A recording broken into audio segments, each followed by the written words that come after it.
Hello everyone. In this video, we will discuss most important GK question for RRB graduate level NTPC exam. So let's start without any delay. Question number first है, निम्नलिखित में से कौन सा मंदिर द्रविड़ शैली का उदाहरण नहीं है? तो सबसे पहले अगर मंदिरों को कैटेगराइज किया जाए तो मंदिर 3 श्रेणियों में बांटा गया है: नागर, द्रविड़ और बेसर।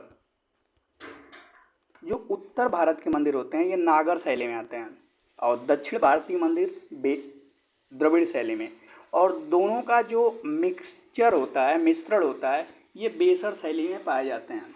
तो अब नागर शैली में उदाहरण अगर देखें तो खजुराहो का मंदिर, दशावतार विष्णु मंदिर, देवगढ़ मंदिर, कोणार्क का सूर्य मंदिर, ये सब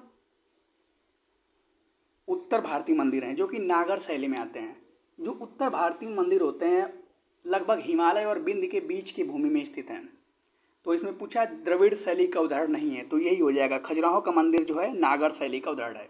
अब अगर द्रविड़ शैली के मंदिर देखें तो इसमें प्रमुख है तंजावुर का बृहदेश्वर मंदिर, मीनाक्षी अम्मन मंदिर जो कि मदुरई में है, हम्पी का मंदिर जो कि कर्नाटका में है, एरावतेश्वर मंदिर जो कि दारासुरम भी मंदिर बोलते हैं, तिरुपति बालाजी मंदिर और कांचीपुरम कैलाश मंदिर, रामेश्वरम मंदिर और अन्नामलाईयार मंदिर जिसे अरुणाचलेश्वर मंदिर भी कहते हैं। ये जो हैं द्रविड़ शैली के हैं। अगर बेसर शैली का एग्जाम्पल पूछे तो सबसे प्रमुख है होयसलेश्वर मंदिर जो कि बेल्लूर का चेन्ना केशव मंदिर है। चलिए नेक्स्ट क्वेश्चन देखते हैं। महात्मा गांधी के राजनीतिक गुरु कौन थे?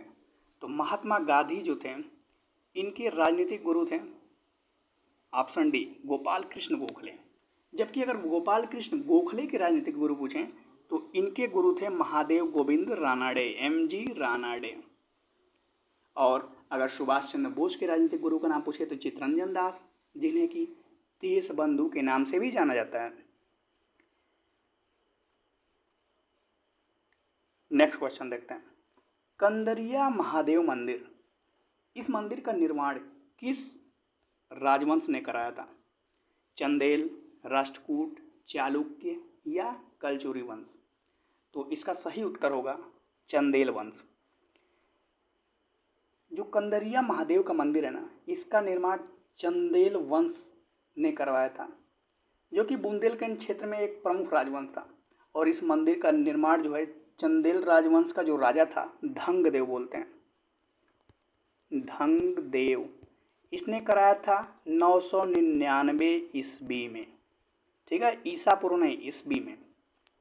ईस्वी मतलब बिफोर आप ईस्वी, एडी बोलते हैं ना, एनी डोमिनेंट, मतलब ईसा मसीह के जन्म के बाद को। अगर BC बोले तो बिफोर ऑफ जीसस क्राइस्ट, उनके जन्म से पहले का जो सन होता है।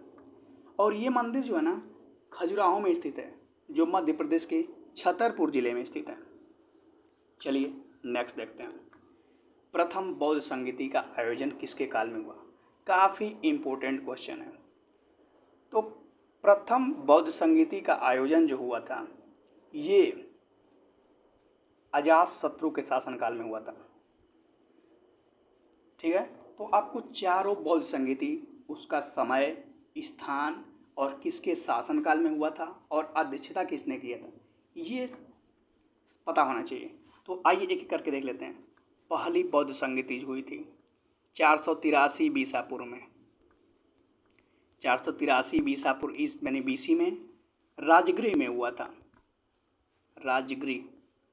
और ये किसके शासनकाल में हुआ था? अजातशत्रु के। अजातशत्रु कौन था? हर्यक वंश का शासक था जिसे पितृहंता वंश भी बोलते हैं। और इसकी अध्यक्षता जो किए थे महाकश्यप ने किया था, ये भी पूछ देता है कभी कभी। ठीक है, महाकश्यप। और दूसरी बौद्ध संगीति की बात करें तो 383 BC में हुआ था, लगभग 100 साल बाद, 383 BC में। और ये किसके शासनकाल में हुआ था? कालाशोक के। ठीक है, और कालाशोक जो था ना ये शिशुनाग वंश का था, वही शिशुनाग वंश। और इसकी अध्यक्षता किया था सबाकामी ने। तो याद रखना आप, पहली बौद्ध संगीति के अध्यक्ष महाकश्यप और दूसरे के सबाकामी। और अगर तीसरी बौद्ध संगीति पूछें तो ये लगभग 250 ईसा पूर्व में हुआ था पाटलिपुत्र में, ठीक है, और अशोक के शासनकाल में हुआ था, मौर्य वंश के अशोक। और इसकी अध्यक्षता जो किया था मोगलीपुत्र ने किया था, ये तीसरी वाली की अध्यक्षता। और चौथी की अध्यक्षता जो किए थे वसुमित्र किए थे, और कुंडलवन के कश्मीर में हुआ था। और किसके शासनकाल में हुआ था? कनिष्क के। तो इतना तो आपको पता ही होना चाहिए। बाकी बौद्ध धर्म, भगवान बुद्ध के बारे में आप जानते हैं, जिनका जन्म, महापरिनिर्वाण, पहली बार कहाँ पर उपदेश दिए थे, जैसे कि सारनाथ, ये सब बेसिक क्वेश्चन आपको पता होना चाहिए। चलिए अगला क्वेश्चन देखते हैं। मानव विकास सूचकांक यानी कि ह्यूमन डेवलपमेंट इंडेक्स 2025 में भारत की रैंक कितनी है? तो 2025 में जो HDI का सूचकांक है, इसमें भारत 130वें स्थान पर है।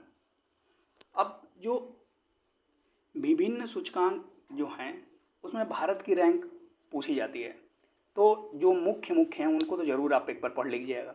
जैसे अगर वर्ल्ड हैप्पीनेस इंडेक्स 2025 की बात करें तो भारत के स्थान क्या है? 118, यानी कि हैप्पीनेस इंडेक्स में 118वें स्थान पर है।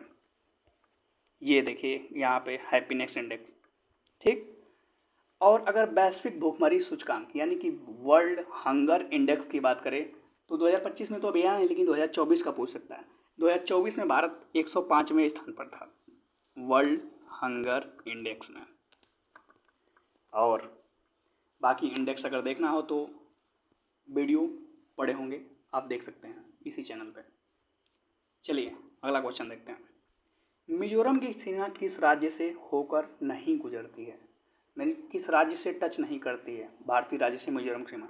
तो अब देखिए, मिजोरम भी एक भारत का ही राज्य है, तो मिजोरम की सीमा किससे टच करती है, अगर ये पता हो तो आप इसको एलिमिनेट कर सकते हैं। और ये NTPC के लिए बहुत फेमस क्वेश्चन है कि दे देगा कोई राज्य या देश, बोलेगा कि आसपास कौन सी सीमा टच करता है। तो मिजोरम की सीमा जो है, बॉर्डर है, असम से भी टच करता, त्रिपुरा से भी टच करता, मणिपुर से भी टच करता, और ये तो टच करता है, अगर देशों में पूछे तो बांग्लादेश से भी टच करता है। बांग्लादेश मिजोरम की सीमा, और म्यांमार से भी टच करता है। तो किससे टच नहीं करता पूछा है तो नागालैंड से मिजोरम की सीमा नहीं लगती है। बाकी लगती किससे है? असम, मणिपुर और त्रिपुरा। और देशों में बात करें तो बांग्लादेश और म्यांमार। अगला क्वेश्चन है, वर्ल्ड प्रेस फ्रीडम इंडेक्स यानी कि विश्व प्रेस स्वतंत्रता दिवस कब मनाया जाता है? तो दिवस जो है एक बार पूरे साल का देख लीजिएगा, ठीक है। बाकी आपके इसी चैनल पे पूरे वीडियो पड़े होंगे दिवस के, मंथली वाइज। तो विश्व प्रेस स्वतंत्रता दिवस ये 3 मई को मनाया जाता है, ठीक है। और विश्व प्रेस स्वतंत्रता दिवस 3 मई को मनाया जाता है। तो बाकी देखिए 1 मई को क्या मनाया जाता है? विश्व श्रमिक दिवस मनाया जाता है। 2 मई को तो कुछ नहीं होता, लेकिन 3 मई को बता ही दिया, विश्व श्रमिक दिवस। अगर 31 मई की बात करें तो 31 मई को मनाया जाता है क्या? तंबाकू निषेध दिवस। चलिए बाकी आप देख लीजिएगा, तो इसका सही उत्तर हो जाएगा ऑप्शन ए, 3 मई। 3 मई को विश्व श्रमिक दिवस, विश्व प्रेस स्वतंत्रता दिवस। अगला क्वेश्चन है, भारत और मालदीव के बीच में कौन सा सैन्य अभ्यास होता है? तो भारत और मालदीव के बीच में जो सैन्य अभ्यास होता है ये है एक्यूवेरिन, जबकि संप्रति बांग्लादेश के साथ सिम्बैक्स, अल नजाह ओमान के साथ, और सिम्बैक्स का तो अभी याद नहीं आ रहा है, बाकी आप देख लीजिएगा। पॉजिट्रॉन की खोज किसने की थी? तो पॉजिट्रॉन की खोज जो है ना, ये एंडरसन ने किया था। एंडरसन, ऑप्शन ए करेक्ट हो जाएगा। जबकि थॉमसन ने इलेक्ट्रॉन की खोज, रदरफोर्ड प्रोटॉन की खोज और चैडविक ने न्यूट्रॉन की खोज किया था। इलेक्ट्रॉन एक निगेटिव मतलब ऋणावेशित आयन है, प्रोटॉन धनावेशित और न्यूट्रॉन जो है उदासीन है, न्यूट्रल है। चलिए अगला देखते हैं। किस वेदों में रोगों का उपचार बताया गया है? तो इसका सही उत्तर होगा ऑप्शन डी, लास्ट वाला, अथर्ववेद। अब आपको पता ही होगा कि वेद 4 हैं, ऋग्वेद, सामवेद, यजुर्वेद और अथर्ववेद। अब चारों वेद एक बार देख लीजिएगा क्या क्या होते हैं। जैसे ऋग्वेद सबसे प्राचीन वेद है, इसमें मंत्र स्रोत ये सब हैं। यजुर्वेद जो है यज्ञों से संबंधित है, इसमें मंत्र और अनुष्ठान वगैरह हैं। यजुर्वेद, यजुर मतलब यज्ञ, साम मतलब गान, सामवेद संगीत से संबंधित है। और अथर्ववेद में क्या है, जादू, तंत्र मंत्र, चिकित्सा ये सब हैं। चलिए नेक्स्ट देखते हैं। निषेचन के बाद बीजांड विकसित होकर निम्नलिखित में से किस में परिवर्तित हो जाता है? तो सिंपल सी बात है, बीजांड जो है बीज में परिवर्तित हो जाता है, ठीक। और निषेचन के बाद जो बीजांड बीज में परिवर्तित हो जाता है, और यह बीज का एक महत्वपूर्ण घटक होता है जो भ्रूण और भ्रूणपोष को समाहित करता है। चलिए अगला देखते हैं। एलिफेंटा की गुफा कहाँ स्थित है? तो एलिफेंटा की गुफा जो स्थित है घारापुरी द्वीप में स्थित है। कहाँ पर? घारापुरी। यह द्वीप जो है ना मुंबई बंदरगाह के पास अरब सागर में स्थित है, जो कि मुंबई आपको पता है महाराष्ट्र में आता है, ठीक है। जबकि माजुली द्वीप असम में है, और स्वराज द्वीप ये आपको पता ही होगा, जो नाम बदला गया था, स्वराज, बोस, एक बार देख लीजिएगा ये सब।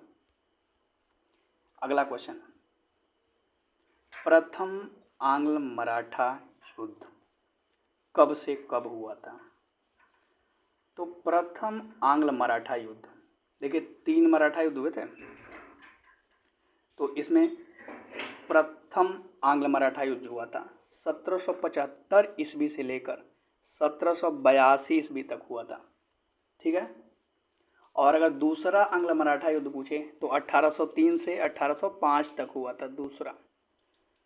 और अगर तीसरा आंग्ल मराठा युद्ध पूछे तो 1817 से 1819 तक हुआ था। ऑप्शन ये आपको ऐसा ही दिया गया है जानबूझकर कि इससे आप सभी याद कर सकते हैं। अगला क्वेश्चन है, परमाणु के नाभिक की खोज किसने की थी?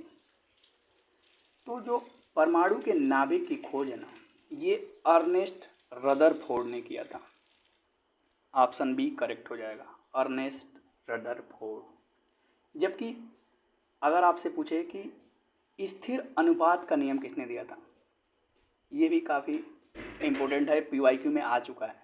तो स्थिर अनुपात का नियम जो है जोसेफ प्राउस्ट ने दिया था। अब स्थिर अनुपात का नियम क्या है कि किसी भी रासायनिक यौगिक में अवयव तत्वों के भार सदैव एक निश्चित अनुपात में होते हैं। इसका मतलब किसी भी यौगिक तत्वों में अनुपात हमेशा एक ही रहता है, चाहे वह यौगिक कोई भी हो। जैसे आप H2O ले लीजिए, तो इसका हमेशा जो भार का अनुपात होगा 1:8 ही होगा, चाहे वह पानी समुद्र से ले लें, कुएं से ले लें या कहीं से भी ले लें।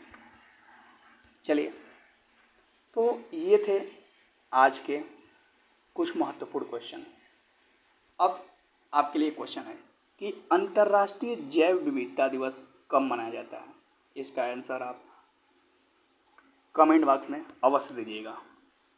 अंतर्राष्ट्रीय जैव विविधता दिवस कब मनाया जाता है? So, thanks to all of you. Best of luck for